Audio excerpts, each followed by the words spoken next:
അസ്സലാമു അലൈക്കും വറഹ്മത്തുള്ളാഹി. വിവാഹവേദിയിൽ നടന്നുകൊണ്ടിരിക്കുന്ന ആഭാസങ്ങളുടെ കൂത്തരങ്ങ് ഇത് നമ്മുടെ മനസ്സിനെ അങ്ങേയറ്റം വിഷമിപ്പിക്കുന്ന കാര്യമാണ്. കാരണം ഇന്ന് സമൂഹത്തിൽ വിവാഹം എന്നുള്ള പവിത്രമായ കർമ്മത്തെ വ്യഭിചരിച്ചുകൊണ്ടിരിക്കുന്നു. എങ്ങനെയാണെന്ന് വെച്ചാൽ ഒരിക്കലും അവിടെ സംഭവിക്കാൻ പാടില്ലാത്ത ആഭാസങ്ങളാണ് അവിടെ നടന്നുകൊണ്ടിരിക്കുന്നത്.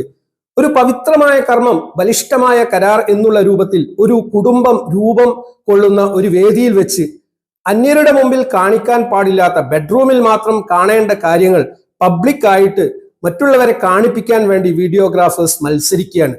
ഇത് യഥാർത്ഥത്തിൽ കുടുംബ ജീവിതത്തിന്റെ നട്ടെല്ലാണ് ഒടിക്കുന്നത് എന്ന് നമ്മൾ ആരും ചിന്തിക്കുന്നില്ല.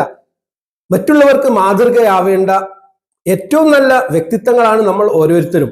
എന്നാൽ ഇത്തരത്തിലുള്ള ആഭാസങ്ങൾ, വിവാഹത്തിൽ പ്രത്യേകിച്ച് കാണാൻ പാടില്ലാത്ത കാര്യങ്ങൾ കാണുമ്പോൾ സ്വാഭാവികമായിട്ടും അവിടെ സംഭവിക്കാൻ പോകുന്നത് ഒരു നല്ല ജീവിതത്തിന്റെ പതനമായിരിക്കും. ഇന്ന് ഡിവേഴ്സിന്റെ എണ്ണം വർദ്ധിക്കുന്നതിൽ ഏറ്റവും പ്രധാനപ്പെട്ട ഒരു പങ്ക് വഹിക്കുന്നത് ഇത്തരത്തിലുള്ള ആഭാസങ്ങളാണെന്ന് പറയാതിരിക്കാൻ വയ്യ.